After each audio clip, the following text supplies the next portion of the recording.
الله يو يا قرب الله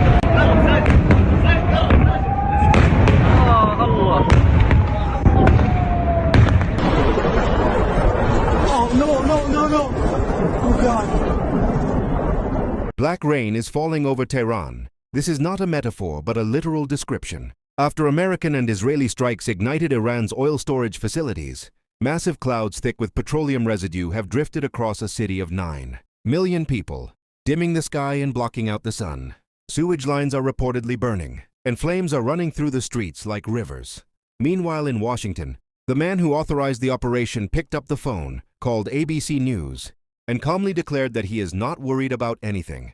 This is where the situation now stands. The President of the United States has triggered a conflict that has already produced consequences few leaders have faced in modern history. The Strait of Hormuz closing for the first time in 80 years, global energy markets plunging, American soldiers, whose names were read on national television this weekend after being killed, and retaliatory strikes stretching from Tehran to Tel Aviv and from Bahrain to Kuwait. Yet the response from the Commander-in-Chief was simply that it was a minor disruption and that the situation required taking a detour. In other words, a confrontation spreading across the Middle East, with scenes that resemble something out of apocalyptic prophecy, has been reduced by its architect to a temporary inconvenience. At the same time, Iran's foreign minister appeared on American television this morning and delivered a direct message. They are not interested in another ceasefire. Over the next few minutes, it becomes important to understand how events spiraled to this point, why 3 moments from this past weekend reveal the direction things may be heading, and why the world people woke up in today feels significantly more dangerous than the one that existed only a week ago. Imagine a simple situation. Someone starts a fight with you, hits you, and then offers a handshake as if to end the conflict. The moment you accept the handshake, they strike you again. How many times would you accept that handshake before pulling your hand away for good? That exact calculation is now unfolding publicly in Iran's response, and it has changed the dynamics of the conflict. To understand it, it helps to step back briefly. The pace of the confrontation has been so rapid that the chain of events behind it is already being blurred. American and Israeli forces initially targeted military facilities and later expanded their strikes to include oil infrastructure.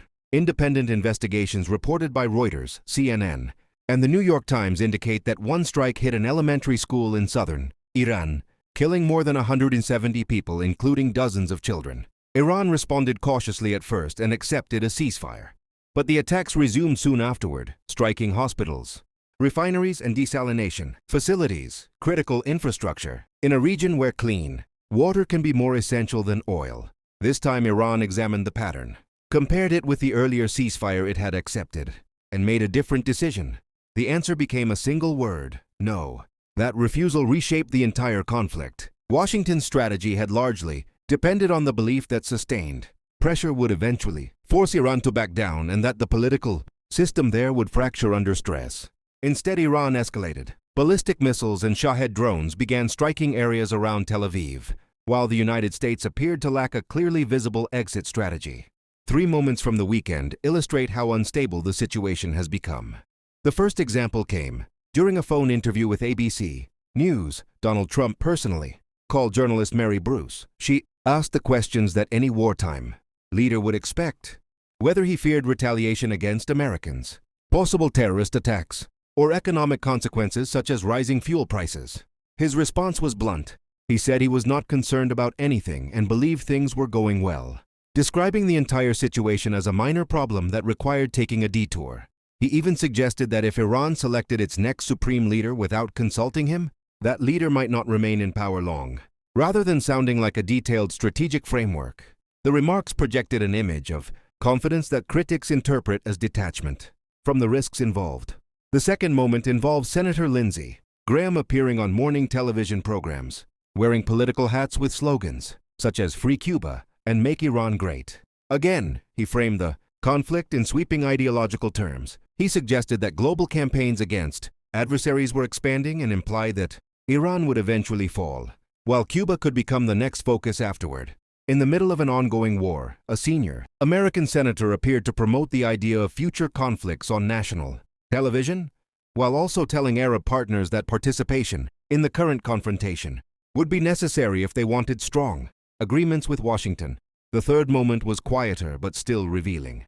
During a ceremony honoring 6 American soldiers who had died in the conflict, Trump reportedly wore a campaign hat sold on his website for $55. When Fox News broadcast the ceremony, it used footage from an earlier time when he was not wearing the hat. When critics pointed this out, the network described it as an editing mistake.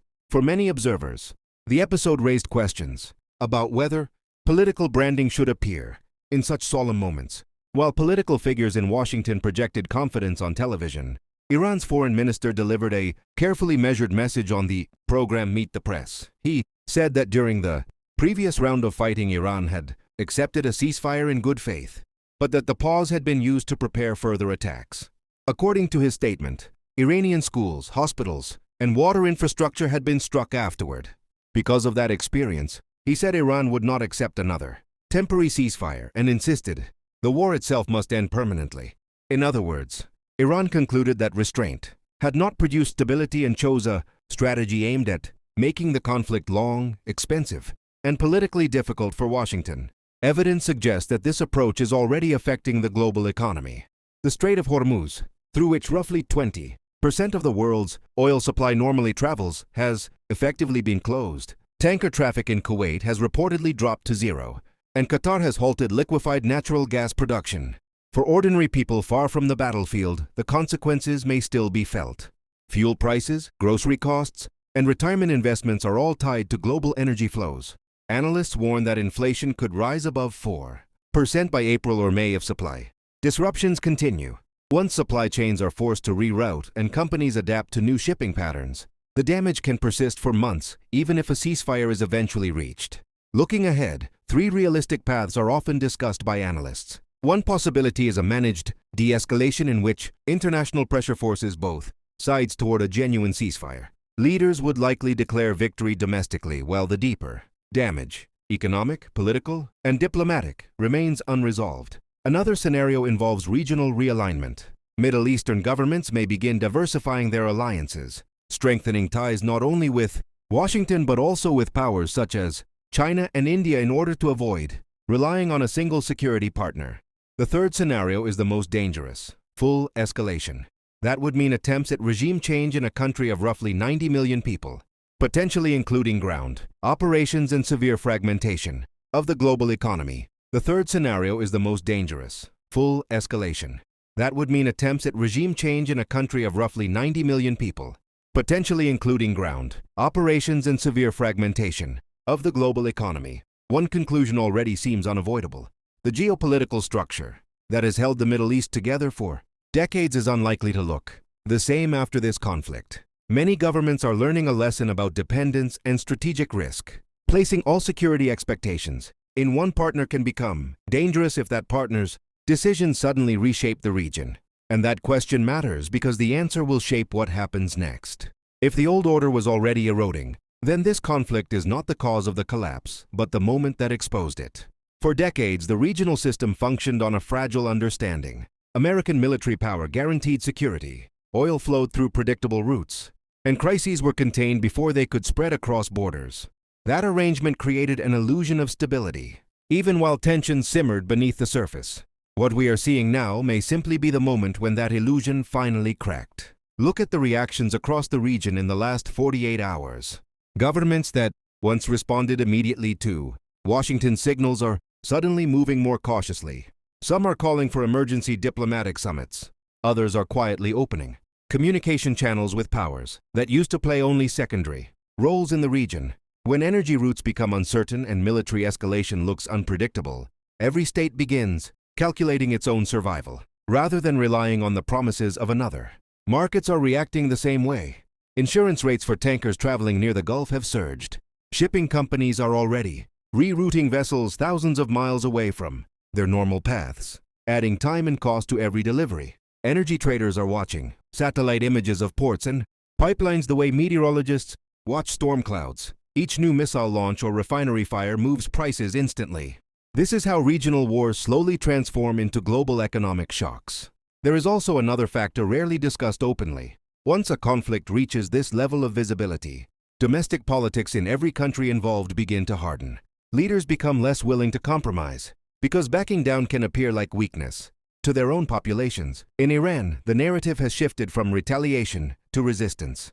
In the United States, the language has shifted from deterrence to victory.